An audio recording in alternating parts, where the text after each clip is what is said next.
The iron shackles had worn grooves into the boy's ankles, deep enough that Ayanna could see bone beneath the dried blood. He lay crumpled against the trading post's back wall like discarded cargo, his breathing so shallow she thought he might already be dead. But when her shadow fell across his face, his eyes snapped open, blue as winter sky, wild with the terror of an animal that had forgotten kindness existed. "Please," he whispered in broken English, then something in what sounded like German. "Bitte! No more." Ayanna crouched slowly, her weathered hands steady despite the rage building in her chest. She'd come to the abandoned trading post searching for winter supplies before the first snows locked her mountain cabin away from the world. Instead, she'd found this, a child, maybe 12 summers, chained like livestock and left to die. The boy flinched when she reached toward him, pressing himself harder against the rotting wood. His clothes were little more than rags, his ribs visible through tears in the fabric. Someone had branded numbers into his left shoulder, 127, like he was property. "Shh," Ayanna murmured in Lakota, then switched to the white man's tongue. "I won't hurt you." She'd buried her own son 3 winters past, lost him to the cavalry's bullets during the last of the reservation raids. The grief had carved her hollow, left her living alone in these mountains where memories couldn't follow. But looking at this broken child, something stirred in that emptiness, something she'd thought dead and buried with little Lakota. The boy's lips were cracked, his tongue too swollen to form proper words. Ayanna pulled her water gourd from her pack and held it to his mouth. He drank desperately, water spilling down his chin as his body shook with need. "Who did this?" she asked softly. The boy's eyes darted toward the eastern trail, where wagon ruts led bay, seek toward the settlements. Fear flickered across his face like lightning. They'll come back," he managed. "Always come back." Ayanna studied the heavy iron cuffs around his ankles, the chain bolted to a post driven deep into the earth. This wasn't random cruelty. Someone had planned this, prepared for it. The trading post had been abandoned for months, but these chains were new. She touched the boy's forehead, burning with fever despite the mountain cold. Without medicine, food, and warmth, he'd be dead by morning. But the nearest town was 2 days' ride, and she couldn't move him with those chains. The wind shifted, carrying the sound of distant hoofbeats. Ayanna's blood turned to ice water. 3 riders crested the ridge, moving at an easy lope down the eastern trail.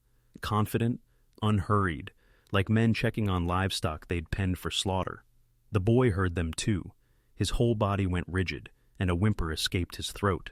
"Hide," he gasped, grabbing her arm with surprising strength. "They'll kill you. They kill anyone who—" "Quiet." Ayanna's voice carried the authority of a mother, stopping his panic cold. She studied the approaching riders, white men in dusty suits, the kind who dealt in misery for profit. One wore a star on his vest that caught the afternoon sun. The boy followed her gaze and shuddered. "That's Marshal Crenshaw. He bought me from the orphan train, said I was his property now." Ayanna had heard whispers of such things in the settlements. Children sold like cattle to anyone with coin, no questions asked. But seeing it, feeling the weight of those chains, made her stomach turn with a rage that burned hotter than grief. She could run, take her horse and disappear into the high country where white lawmen feared to follow. The boy would die, but she'd live to see another sunrise. It would be the smart choice, the safe choice. Instead, she pulled her skinning knife from her belt. "What are you doing?" the boy whispered. "What should have been done long ago?" The first chain link snapped under her blade's edge. The metal was softer than it looked. Cheap iron, probably salvaged from old wagon parts. Each cut sent sparks flying, but the work went faster than expected. "You don't understand," the boy pleaded. "He's the law. He can do whatever." "He's not the law here." Ayanna's voice carried the cold finality of mountain winter. "This is Lakota land. Has been since before his grandfather was born." The hoofbeats grew louder, maybe 5 minutes before they reached the trading post. The second shackle broke free, but the boy couldn't stand. His legs too weak, his body too damaged.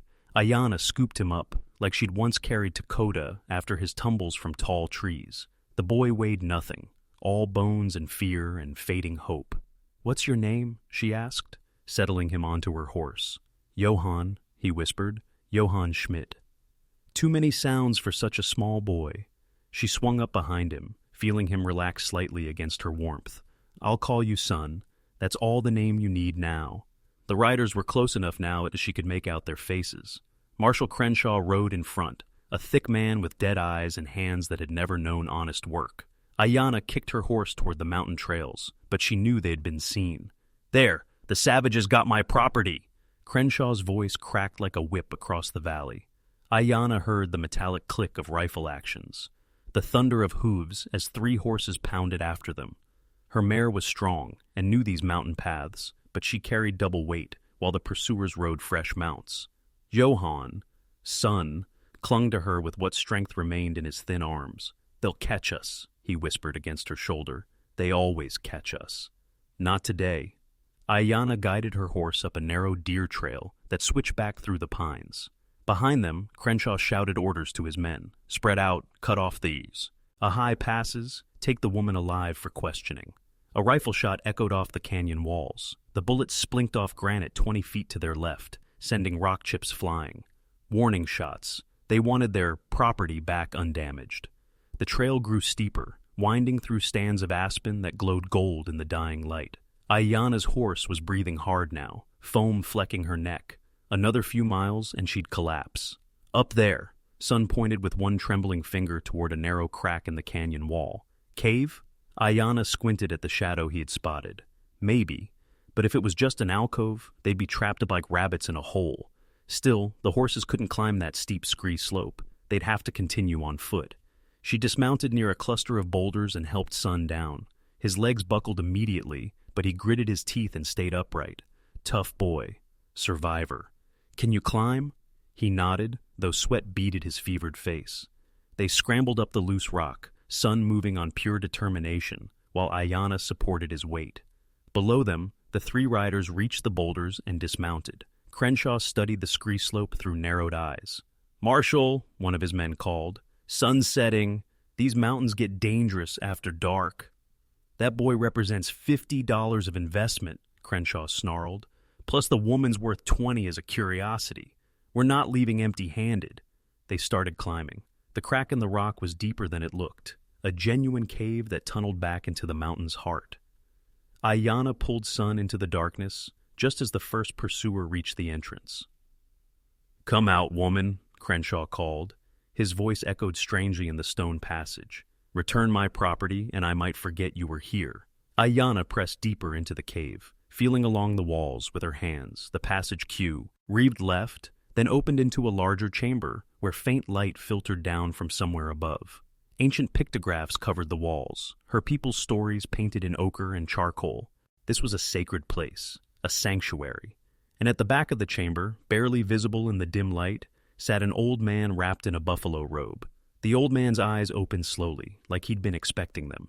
He was Lakota. She could tell from the careful way he'd arranged his braided hair, the eagle feather tucked behind his left ear. Ancient, but not frail.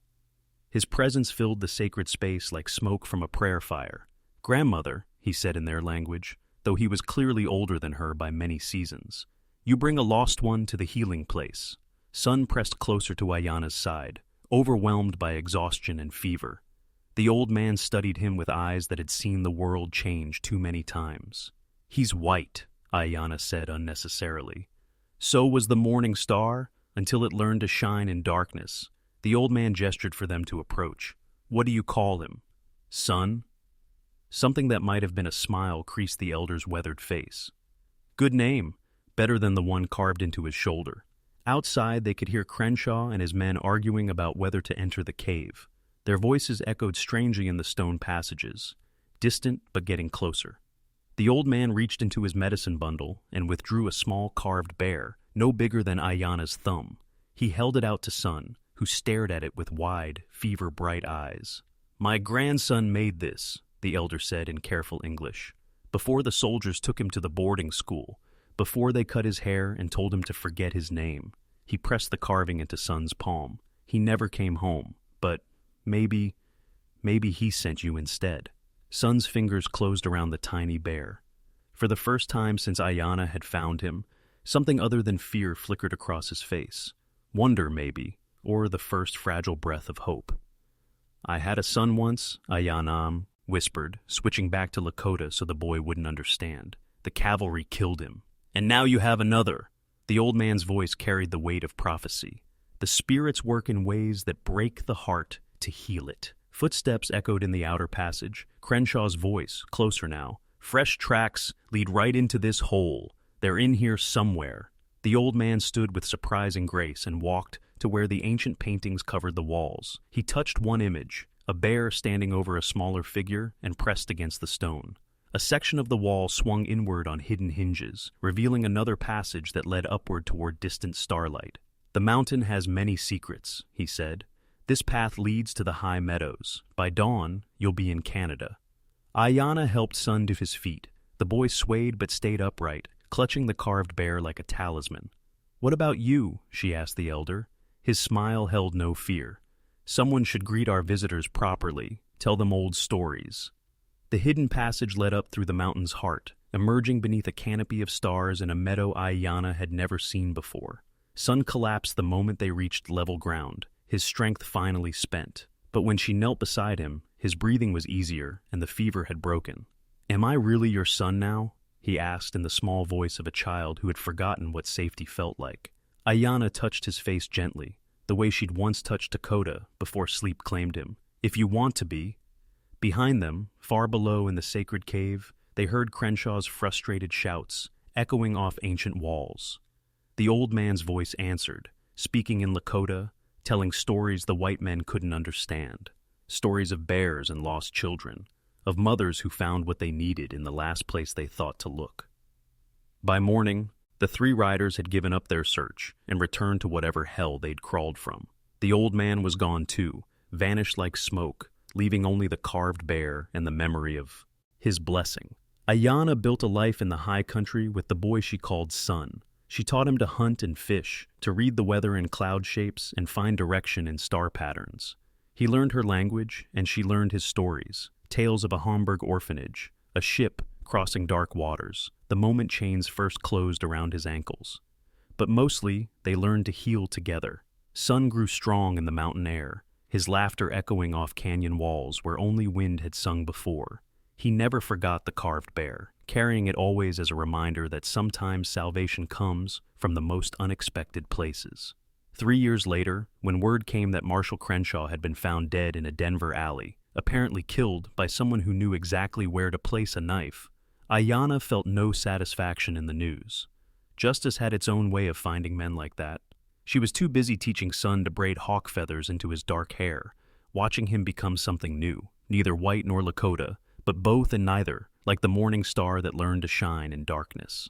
And sometimes, when the wind was right and the stars sang their ancient songs, she could swear she heard two voices laughing together in the high meadows, her lost boy Lakota and her found boy Son, playing the games that children play in the spaces between worlds, where love makes all names true.